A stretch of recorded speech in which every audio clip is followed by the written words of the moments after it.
Hi hello అందరికి నమస్తే.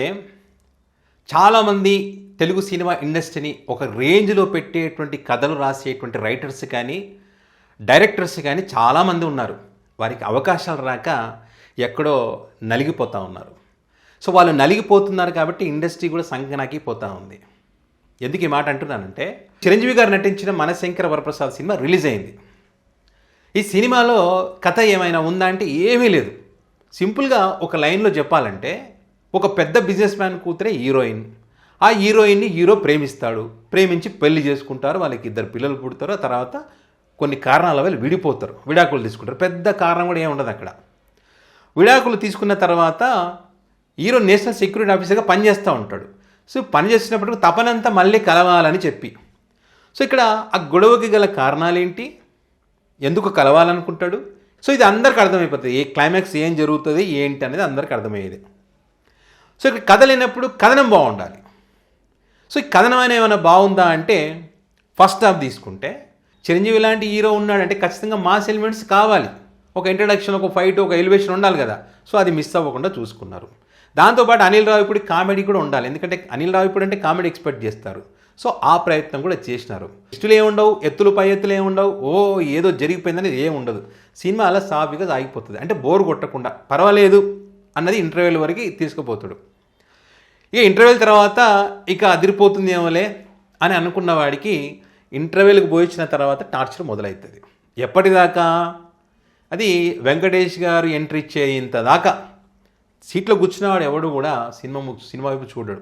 Mobile చూసుకోవడం కానీ, పక్కన చూడడం కానీ, ఇక్కడ చూడడం కానీ చూస్తూ ఉంటారు. సో వాళ్ళు అటు ఇటు తిరిగి చూసినప్పుడు చిరంజీవి గారి ఫ్యాన్స్ కూడా వాళ్ళనే చూస్తూ ఉంటారు.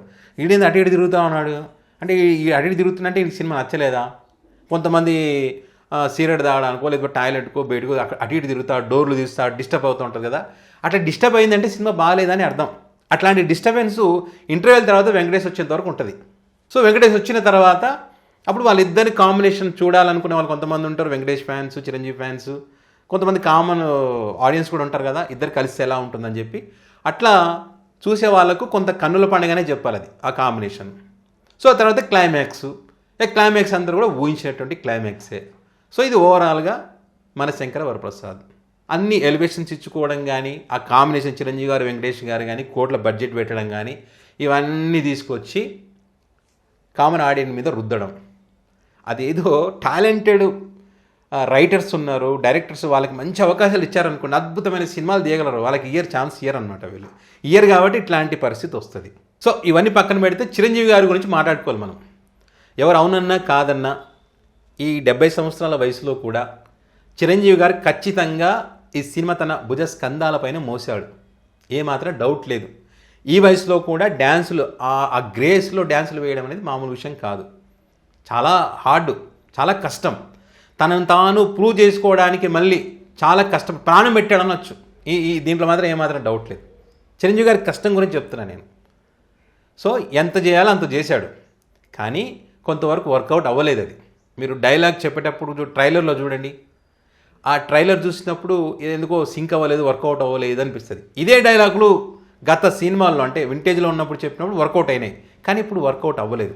అభిమానులకు నచ్చుతుంది. ఎందుకంటే పాత సినిమాలో చిరంజీవి ఎంత యాక్టివ్గా డైలాగ్ చెప్పేవాడో ఆ రేంజ్లోనే చెప్తున్నాడనే ఒక ఫీలింగ్ వస్తుంది.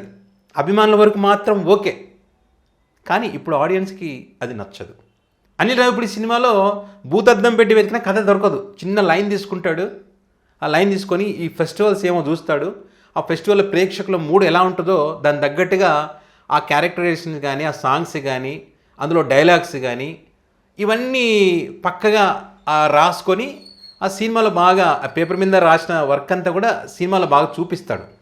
దానికి తోడు ఒక అడ్వాంటేజ్, ఒక బ్యూటీ ఏంటంటే అనిల్ రావిపూడిది, ఆ హీరో యొక్క ప్లస్ పాయింట్స్ ఏంటి, ఆ హీరోని ఎలా వాడుకోవాలి, ఈ హీరోని ఎలా చూపిస్తే ఆడియన్స్కి నచ్చుతుంది, ఫ్యాన్స్కి నచ్చుతుంది అనేది బాగా బాగా పట్టేస్తాడు.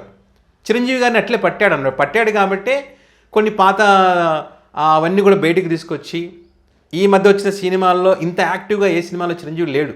ఈ 150 సినిమా తర్వాత ఇందులో అంత బాగా చూపించాడు చిరంజీవిని. సో దాని వరకు అనిల్ రావిపూడి సక్సెస్ అయ్యాడు.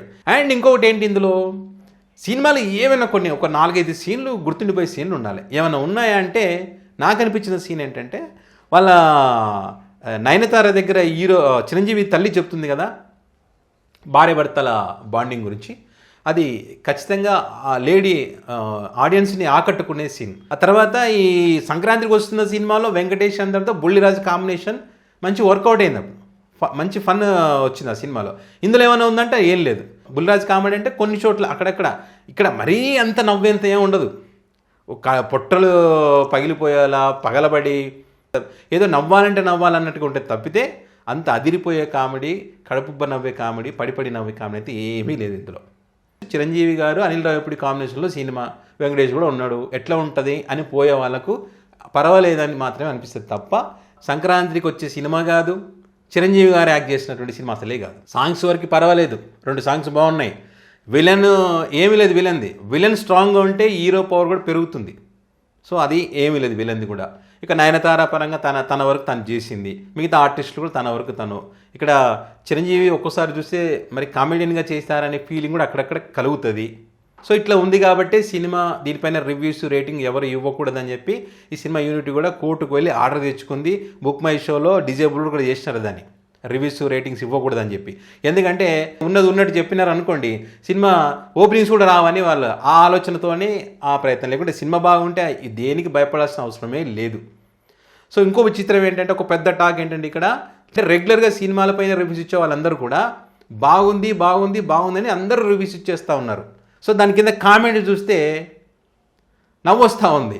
ఇంకొంతమంది ఏమో మీరు ఇక్కడ ఈ రివ్యూస్ వాళ్ళకి డబ్బులు ఇచ్చి మేనేజ్ చేసి రివ్యూస్ చెప్పించినా, మీరు అక్కడ బుక్ మై షోలో డిజేబుల్ చేసిన ప్రతి ఒక్కడి చేతిలో మొబైల్ ఉంటుంది. ఇప్పుడు సినిమాకు పోతాడు, సినిమా చూసిన తర్వాత బాగుంది, దొబ్బింది, ఫ్లాపు, 500 బొక్క, ఇట్లా అని వాళ్ళు స్టేటస్లో కానీ, ఇన్స్టాలో కానీ, ఎక్స్లో కానీ పోస్ట్ చేస్తూ ఉన్నారు. ఆల్రెడీ వాళ్ళ ఒపీనియన్ చెప్తా ఉన్నారు వాళ్ళు. అదే కదా, ఫస్ట్ ఒకరోజు సినిమా థియేటర్కి రప్పించగలరు. సినిమాలో దమ్ము ఉంటే ఎవరేం చేసినా ఆగదు అది. సో ఈ సినిమా పరిస్థితి కూడా అంతే. ఇంకా 3-4 సినిమాలు రిలీజ్ కాబోతూ ఉన్నాయి. రవితేజది, శర్వానందది, అదేవిధంగా నవీన్ పోలిశెట్టి. ఈ సినిమాలు ఆ ట్రైలర్ చూస్తేనేమో ఈ పండగ, సంక్రాంతి పండగకు కొంచెం కామెడీ కానీ అవన్నీ వర్కౌట్ అయినట్టుగా కనిపిస్తూ ఉన్నాయి ట్రైలర్స్లో. సో అది ఆ సినిమాలు క్లిక్ అయితే మాత్రం ఈ సినిమా దెబ్బ పడుతుంది. ఇప్పుడు కూడా బుకింగ్స్ బాగా జరుగుతున్నాయంటే రాజాసాబ్ డివైట్ రావడం, రాజాసాబ్ కలెక్షన్స్ పడిపోయినాయి, బుకింగ్స్ లేవు. ఈ సినిమాకి బుకింగ్స్ బాగున్నాయి. రేపు కనుక ఆ సినిమా వరుసగా 3-4 రోజులు వరుసగా రిలీజులు ఉన్నాయి. అవి బాగుంటే ఇది దెబ్బతింటుంది. ఫ్యామిలీ ఆడియన్స్ అంతా ఆ సినిమాలు కనెక్ట్ అయ్యే ఛాన్స్ ఉంటుంది. అవి బాగాలేకపోతే ఈ సినిమా నిలబడుతుంది. చాలామంది యొక్క అభిప్రాయం ఏంటంటే, చిరంజీవి గారు నటించిన డాడీ సినిమా ఉంది, డాడీ, వెంకటేష్ నటించిన తులసి, అజిత్ నటించిన విశ్వాసంలో కూడా సేమ్ నయనతార హీరోయిన్. ఈ సినిమాలు చూసినట్టుగానే ఉంటుంది, ఈ మిక్స్ చేసి రుద్ది కొట్టినట్టుగానే ఉంటుంది, రొట్టె కొట్టుడు అనే ఒపీనియన్ కొంతమందికి ఉంది. కొంతమంది టీవీ సీరియల్ చూసిన ఫీలింగ్ కలుగుతుందని చెప్పి మరికొంతమంది. అంటే ఇప్పుడున్నటువంటి ప్రేక్షకులు వాళ్ళ ఆలోచన విధానం అనేది మారిపోయింది, పాన్ ఇండియా లెవెల్లో ఉంటుంది. సో ఆ స్థాయి ప్రేక్షకులకు, ఆలోచన ఉండే ప్రేక్షకులకు ఈ సినిమా ఎక్కదు, మైండ్కి ఎక్కదు. సో అది సినిమా పరిస్థితి. సో ఈ సినిమా ఎంతవరకు నిలబడుతుంది అన్నది ఈ రిలీజ్ అయ్యే సినిమాలపైన డిపెండ్ అయి ఉంటుంది. సో మరి మీరు కనుక ఈ సినిమా చూసి ఉంటే ఈ సినిమా ఎలా ఉందనే దానిపైన మీ అభిప్రాయాన్ని కామెంట్ రూపంలో పెట్టగలరు. Thank you.